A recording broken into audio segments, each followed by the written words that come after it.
All right, so let's talk today about something that people commonly will ask me about.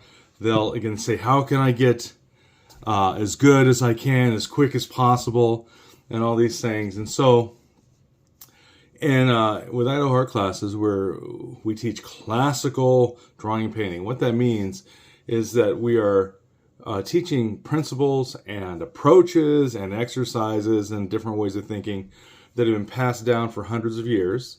They can be traced all the way back to the 15th century in Rome, and some go further back than that. And the important thing, especially when you start talking about the Renaissance, is there was never this conversation about talent. Some people are like, I'm just not talented enough and whatever.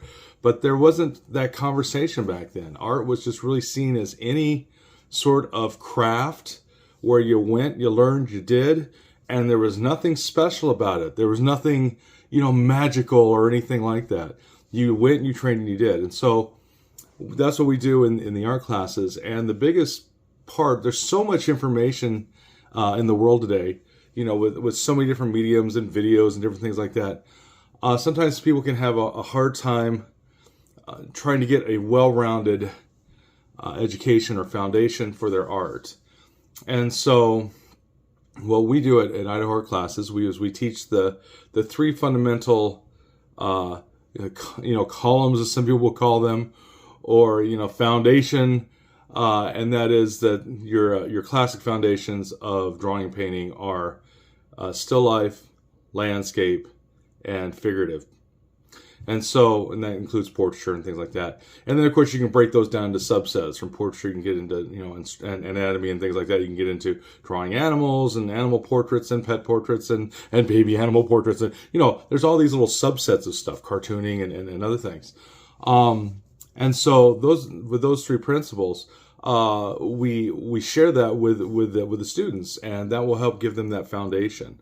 And that's what a good structured program will do, is we'll give you more foundation. So as you delve into these subsets, you have a basic knowledge of perspective, you have a basic knowledge of proportion, you have a basic knowledge of overlapping and depth and space and creating values to create depth and space and form and all these different sorts of things. And so that's why you come to a person like me, is to try to learn that and get that foundation with those principles. And again, so people are like, well, how can I get the best and as good as I can, as quick as I can? Well, the first thing is really good education, really good instruction to give you that foundation. If you're not sure what that foundation is, you might be chasing down avenues and having gaps in that foundation, and that can be very difficult to overcome. So the first thing is really good learning. The second thing is just time.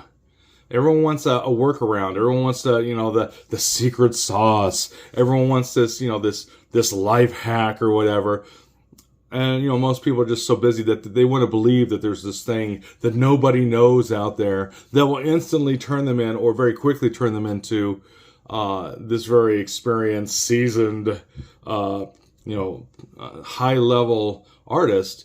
And there are no secrets. There are no secrets. Now, sometimes people throw it around, other than the secret of good education. But there is no, how can I get there quicker for less? Well, there is a way to get quicker for less, but it still takes time. The quicker for less is the good education. The quicker for less is that good foundation. But then it's all about repetition and time. You've got to practice. You've got to, use the principles and these different sorts of things. You have to draw. You have to paint. You have to practice putting those principles into your visual imagery. And in fact, that's the biggest thing, is time. Time and instruction will overcome talent every time. And I've seen this many, many times over the years, and through high school, through college, professional world. The people that are the most determined, the people that spend, enough time mastering their particular principles, their particular, those foundational skills, they will surpass all these people that were more talented, quote unquote, than they were. This person was super talented, and yet they weren't. They were relying on their talent, whereas this other person was using their determination and their time and it will trump talent every time. It'll, those people that put the most time in get to be the best. The people that build those foundational skills and practice, they will be the best. The more time you put in, the better you get. That's the secret, if there's a secret, but it's nothing new. It's something that people have always said, look, you got to take the journey. You got to, nothing worthwhile is free. There's all these things that are basically saying you got to put the time in. And if you put the time in, you'll get good. If you have good education, you'll get better quicker, because they will give you that foundation, and they'll give you, again, that nice broad understanding of those three principles, still life and landscape and figure and portrait and people and all this sort of stuff. That will help you to then very easily internalize all these other things, like these subsets, whether it's cartooning or animation, or whether it's illustration, or whether it's fine arts, or whether it's portraiture or pet portraiture, or what have you. They're all built on the basic ideas of structure and perspective and depth and form and all these different sorts of things. So that's it. It's all about, it's about time and determination. And then talent. I used to have a teacher that would say, look, talent's less than 3 to 5% of the equation. 80% of the equation is hard work. 80% of the equation is putting in the time. Now, for those like, I don't want to work that hard. Well, it's one of those things where the more you do, the better you get. You don't necessarily have to be putting in 20, 30 hours a week in order to get better. But even if you're putting 5, now you'll go at a slower rate than someone who's putting in, 10 or 20.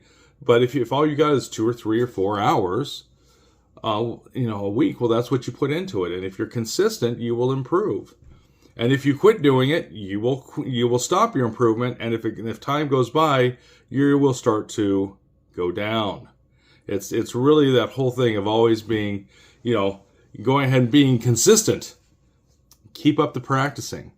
I hope you guys will be more creative, find a way to gravitate towards the people that will give you that instruction that you want, especially if you're like wanting to specialize in something like, in animation and or, whatever, illustration or, comic book drawing or manga or whatever it is, or, concept or whatever, concept drawing, concept stuff, concept illustration. Again, you can go ahead and specialize. It's going to be much easier on you if you have that foundation. If you don't, you might find yourself where you can do just one little avenue of it, but you have a hard time with the others. But I would hope that you would, again, try to build that foundation, try to gravitate towards programs that will give you that structure, and that you can be more creative and enjoy, the process of being creative. I mean, that's what it's all about if you really want to be a creative person, as they say. And so, anyways, I wish you the best. Have yourselves a great day. Take care now. Bye-bye.